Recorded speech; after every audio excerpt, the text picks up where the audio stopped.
박시백의 오류사 이번 시간에는 인종 초해일입니다. 이자겸의 난과 척준경에 대해서 이야기해 보겠습니다. 예종이 제위 17년에 병으로 죽고 14살의 태자가 왕위에 오릅니다. 바로 고려 17대 임금 인종인데요. 헌종 때의 즉위처럼 이 장성한 숙부들이 여럿 있어서 조정의 분위기가 심상치는 않아 보입니다. 네, 그렇습니다. 이 어린 임금, 14살의 어린 임금 인중에게는 좀 믿을 만한 구석이 있었습니다. 네. 누구냐면 바로 외할아버지에 해당하는 이자겸이라는 인물인데, 이자겸이 딸이 바로 앞선 이제 예종의 부인이었고, 네. 그래서, 예종 자체가 죽을 때 이제 인종한테 이자겸으로 하여금, 우리 아들 잘 부탁한다라고 유명을 남겼죠. 이것 때문에 이자겸을 의지할 수밖에 없었고, 그렇게 출발을 하게 됩니다. 네.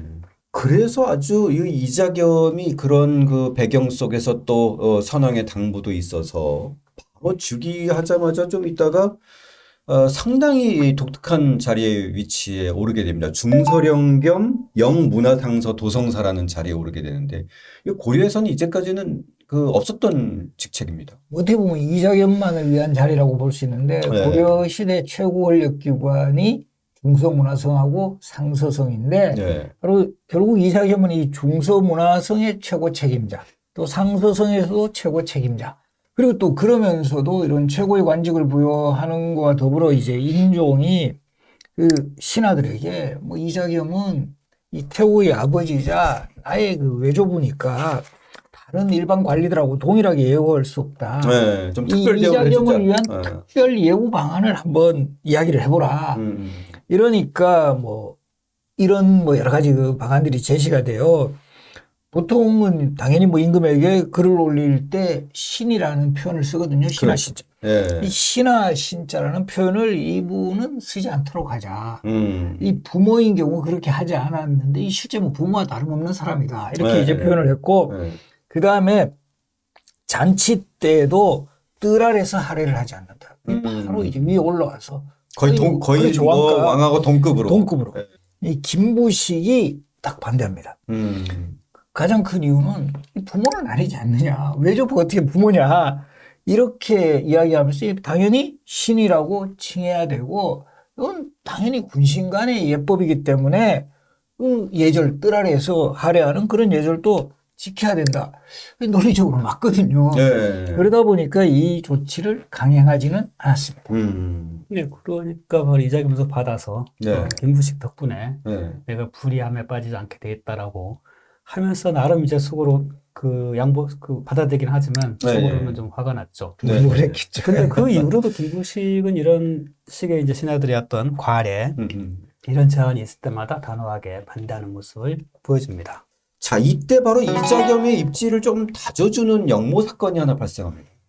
네, 뭐 영모 사건이라기보다도 영모 조작 사건이라고 영모 조작 사건. 정확할 것 같은데요. 그렇죠. 영모 조작 사건. 이 예종의 충혜를 받았던 인물 중에서 한안인이라고 하는 인물이 있습니다. 그러니까 이 사람은 굉장히 자부심이 강했고, 그가 보기에 이자겸이라는 인물은 뭐 외척이니까 이제 저 자리에 있지만, 자기는 진정한 이제 과거 급제를 통해서 성장해온 실력자다라고 스스로 생각을 하고, 때문에 이제 이자겸을 좀 억제해야 한다라고 생각합니다. 외척의 세력을 좀 더 견제하자. 그래서 이제 문공미 같은 인물들을 끌어들여서 이제 이자겸을 좀 눌러놓자. 이렇게 좀 모의하고 이제 준비에 들어가는데, 그런데 요거를 이제 그 예종의 태위였던 최사전이라는 인물이 이걸 보고 이제 이자겸한테 꼰지릅니다. 이 최사전이라는 인물은 그 이전에 예종이 이제 죽게 됐을 때 처음에 조그만 종기가 났거든요. 그래서 조그만 종기니까 별거 아니다고 했는데 이게 이제 결국 죽음으로 이어지는 바람에 하나님 문공미로부터 탄핵을 받았어요. 그래서 2년간 진단을 잘못했다. 2년간 감옥살을 해야 했던 인물이라서 이에 대한 이제 원한이 깊은 인물이죠. 그래서 이자겸 측에서 이들이 단순하게 이들을 치는 것이 아니라 이들이 이제 그 왕의 숙부인 왕보를 왕으로 세우려고 했다라는 혐의를 씌워서 일망타진을 시켜버립니다. 당연히 이들이 일망타진되고 나니까 이자겸의 권세와 지위는 이제 더욱더 높아지게 된 것이죠. 이자겸은 인종의 지금 외할아버지잖아요. 네. 근데 여기서 또 어떤 상황까지 벌어지느냐 하면 자신의 2명의 딸을 인종의 왕비로 또 드리게 해요. 이게 완전 혼인관계가 또 중복이 돼버리는데. 그 외할아버지의 이제 장인이 되는 그렇죠. 거죠. 외할아버지 플러스 장인. 이렇게 네. 돼버리는데. 이모 둘하고 결혼하게 되는. 그렇죠. 어떻게 보면 참 항상 제가 말씀드리지만 이제 고려는 되게 근친혼이 많아요. 그러니까 어린 인종은 이자겸에게 의지할 수밖에 없다는 정치적 현실을 정확하게 알고 있었고, 네. 네.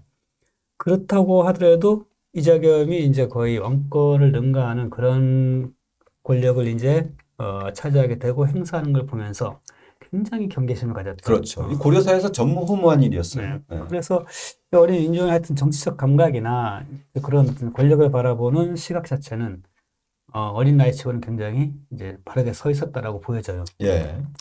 그래서 이제 겉으로는 외할아버지 이자겸을 굉장히 예우하고 있지만 속내는 그렇지 않다는 것을 또 눈치 빠르신 아들이 알아차립니다.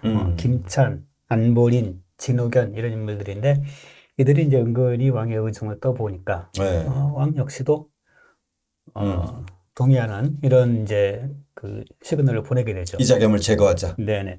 그래 대신에 혹시 모르니까 그래도 그 당시에 이제 좀 원로까지는 아니고 하여튼 대신이라고 할 수 있는 이수, 김인존 이런 인물들에 가서 한번 물어보고 와라. 그래서 물어보니까 이 두 인물들은 하나같이 아직은 좀 때가 아니다. 네. 때를 기다려라라고 제기를 합니다. 네, 좀 신중히 처신하라. 네네. 네. 이쯤 되면 왕이 물러서야 되는데 이 왕이 이제 이자겸을 얼마나 싫어했는지가 여기서 보이는 거죠. 네. 하루 빨리 좀 벗어나고 싶은 어떤 생각들이 강렬했었나 봐요. 네. 뭐 이왕 이까지 일을 벌였으니까 행하는 게 어떻겠느냐라고 해서 오히려 왕이 주도적으로 이제 하자라는 제안을 하면서 결국은 애초에 제기했던 그 신하들이 이제 장수들을 끌어들입니다. 상장군이 최탁, 오탁 이런 인물들을 끌어들이게 되고 이 상장군들은 그 당시에 이제 병부상사가 척준경의 아우인 척준신이라고 하는 인물인데 네. 이들이 보기에는 이 병부상사라고 하는 인물이 전혀 깜도 안 되는데 형 백 믿고 거기까지 올라갔고 그리고 나서 거들먹거리고 있다라는 권력을 휘두르고. 네네. 네. 이런 생각을 하고 있던 터이기 때문에 불만들이 좀 쌓였던 거예요. 그렇죠. 좋다 해가지고 이제 곧바로 이들이 이제 군대를 무장세력을 거느리고 궁중으로 들어갑니다. 들어가서 당시에 아마 뭐 숙직을 하고 있었는지 궁중 안에 이제 척준경의 아우와 네. 아들이 있었어요. 네네.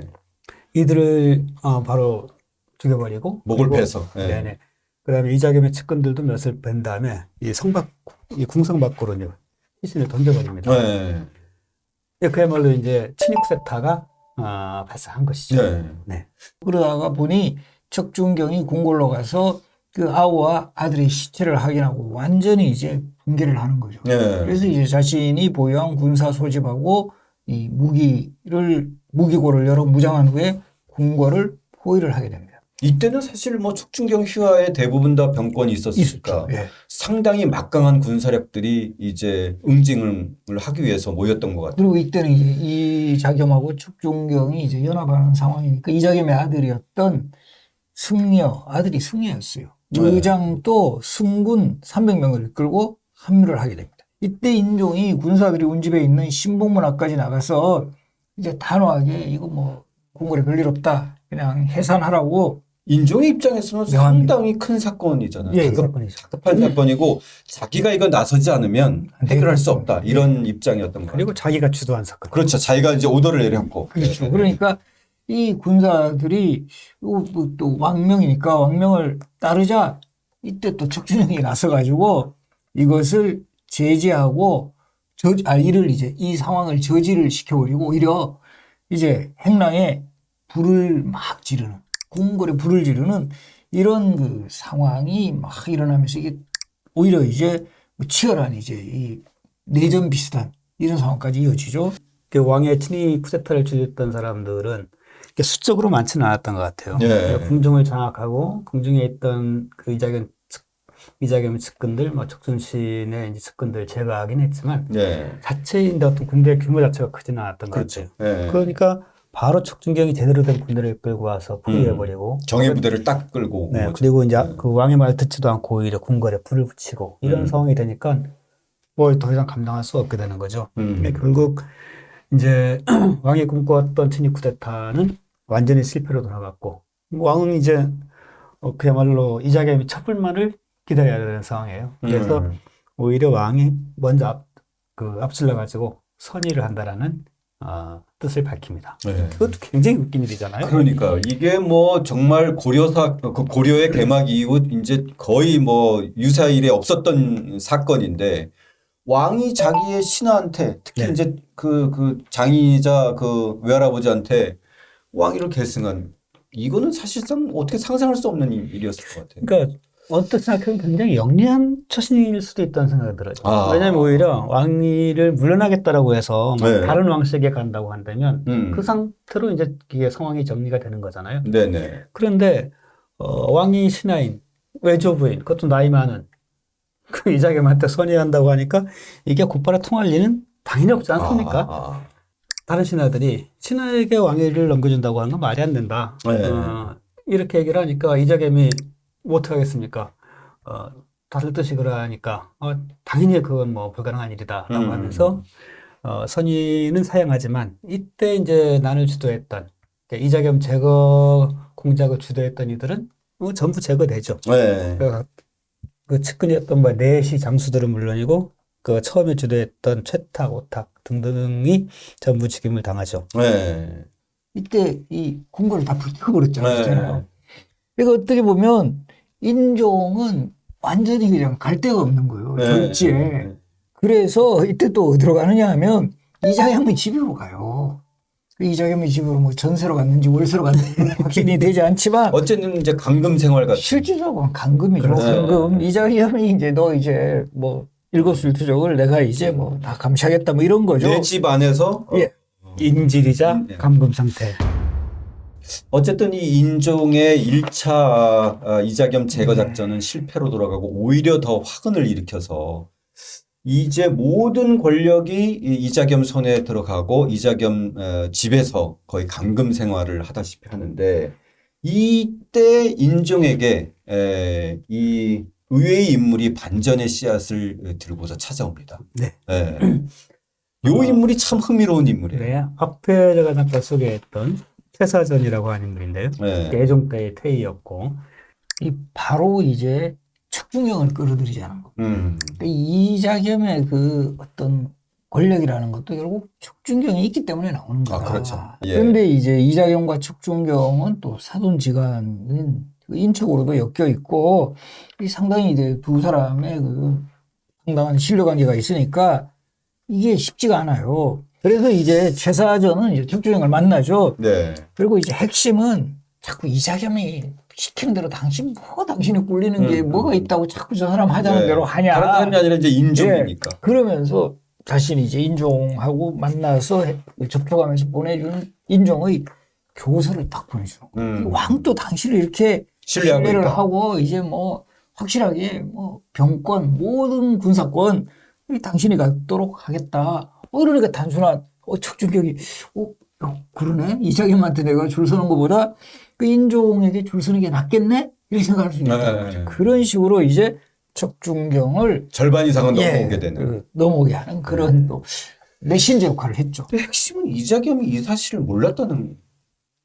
그렇죠. 뭐 은밀하게 진행되고 있었고 또 이자겸으로서는 척준경은 완전히 믿는 인물이었으니까 척준경이라는 인물 자체가 이 사람은 우직한 군인이잖아요. 그야말로 절대 무공을 갖췄던 이런 인물이고 때문에 척준경은 도저히 자기를 배신할 수 없다. 그러기도 이 하고 정도의 이제 믿음을 뭐 가지고 어쨌든 있었던 이 정치적 책략에 있어서는 게임이 안 되니까 네네. 충분히 자기가 다룰 수 있는 인물이라고 생각했을 테고 네. 오히려 이제 이자겸은 이때 이제 왕의 선의를 신하들이 이제 반대해서 받아들이지 못했지만 스스로 왕위를 확보해야겠다라는 야무진 꿈을 꾸고 있었던 것 같아요. 네. 참 이해가 안 되는데 네. 왕에게 선의받는 게 안 되기 때문에 왕이 죽어버리면 문제가 해결되는 거잖아요. 그렇죠. 그래서 왕을 죽여버리기 위한 이제 작전에 들어갑니다. 네. 이걸 이제 주로 왕에게 이제 독이든 음식을 공수해서 왕을 죽이려고 하는 것이었는데 흥미로운 것은 이때 이제 왕이 그 부인 중에 이때 얻은 부인이 바로 이자겸의 딸들이잖아요. 네네. 특히나 거기서 이제 둘째 딸. 둘째. 예. 이 둘째 딸이 굉장히 영민하고 눈치가 있어서 이 독여된 음식을 처음에 거는 이제 뭐 까마귀한테 던져져 버렸더니 까마귀가 먹고 죽는 것을 보니까 확실하잖아요. 이후로 경계감이 얼마나 더 심해졌겠습니까?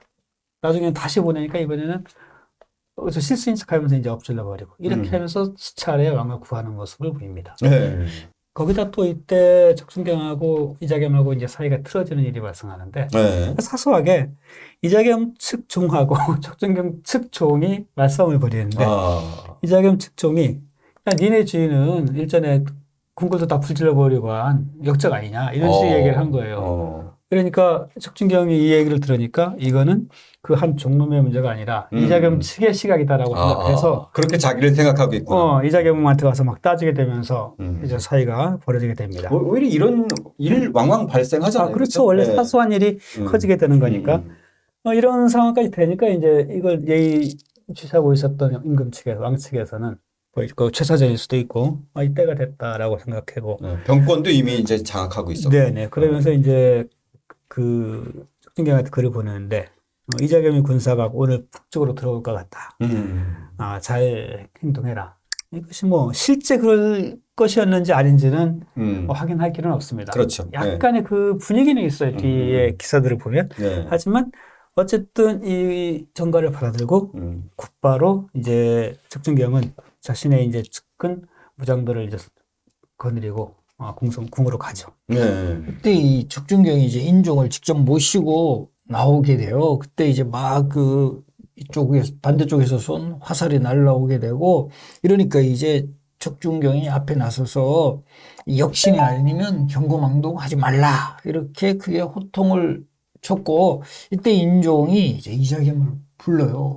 그 이자겸이 허겁지겁 달려오니까 그 이자겸뿐만 아니라 그 처자들까지 곧바로 가둔 후에 이 이자겸의 그 측근 장수들은 모두 이제 목을 베요. 이거 화살이 날라왔다라는 표현, 그리고 이제 척준경이 경거망동하지 말아라고 했던 표현, 이런 것들을 보면 이자겸 측의 움직임이 있긴 있었던 것 같아요. 하지만 이것이 규모가 이제 상당한 규모는 아니었던 것 같고, 이런 어떤 무사들 혹은 이런 소란스러움을 보고 달려든 백성들, 이들을 상대로 해서 이제 왕이 이제 다 평정됐다라고 선포를 한 거잖아요. 이쯤 됐으니까 왕으로서는 이제 드디어 자신을 위협하던 가장 중요한 화근을 도려낸 것이고, 그 권력만이 아니라 진짜 목숨까지 위협했던 사람 아닙니까? 이 상황에서 마침내 벗어나게 된 것이고, 인종 해방의 날이에요. 그렇죠. 그래서 이자겸을 비롯해서 그 측근들을 일제히 제거하게 됩니다. 자, 궁금한 것이 이제 척준경의 운명입니다. 어쨌든 척준경은 이자겸 편에 서서 결정적으로 어쨌든 행동을 또 했던 사람인데 또 한편으로는 이제 인종의 입장에서 다시 돌아서서 이자겸을 제거했으니 이자겸이 제거되기 전까지는 이자겸 세력의 이인자. 그렇죠. 그런 상황이었다고 한다면 이제는 그 고려의 이인자. 공신. 그러니까 신하들 중에서는 최고 실력자로 부상을 하게 됩니다. 그런데 앞서도 말씀드렸지만 이 척준경이라고 하는 인물은 그야말로 순수 군인이고 책략이나 이런 걸 모르는 사람이죠. 그리고 정말 허드렛 일부터 시작해가지고 이 최정상의 자리까지 올라온 입지전적인 인물인데 이 권세가 오래가지 못합니다. 그는 뭐 자기 신하들을 주축해서 자기 정치 세력화를 한다거나 이런 것을 꾀하지도 않았고 어쨌든 그냥 최고의 실력자로 예우를 받고 있던 참이었는데 이때 자정은 정지상이 이제 상소를 올립니다. 이 상소의 내용이 굉장히 합당해요. 5월에 있었던 일, 다시 말해서 이자겸을 제거한 거는 공이긴 하지만 그건 결정적인 공이다. 그 이전에 2월에 있었던 일, 뭐냐면 그 궁궐을 불태우고 왕을 모시던 이들을 제거했던 일, 이거는 거의 영무급에 해당하는 죄악이잖아요. 이것은 영원히 남을 죄악이니까 공이 과를 덮지 못한다 라고 하면서 탄핵을 하니까 인종 역시도 척준경이라는 존재 자체가 이자겸 이후에 최고 실력자도 부상한 인물이기 때문에 굉장히 부담스럽죠. 네. 그래서 바로 수용을 하면서 유배를 보내버립니다. 그래서 이자겸은 제가 이제 1년도 되지 못하고, 즉 1년도 권세를 누리지 못한 채로 유배되는, 실권하게 되는 이런 운명을 맞게 되죠. 자, 하늘을 찌르던 이자겸의 권세는 이제 석 달 천하로 끝나고, 과연 인종이 이제 과연 누구하고 손을 잡고 새로운 정치를 펼쳐나갈지 궁금해지는데요. 다음 시간에는 서경 세력의 부상과 묘청의 난으로 인종 시대의 이막을 열어보겠습니다.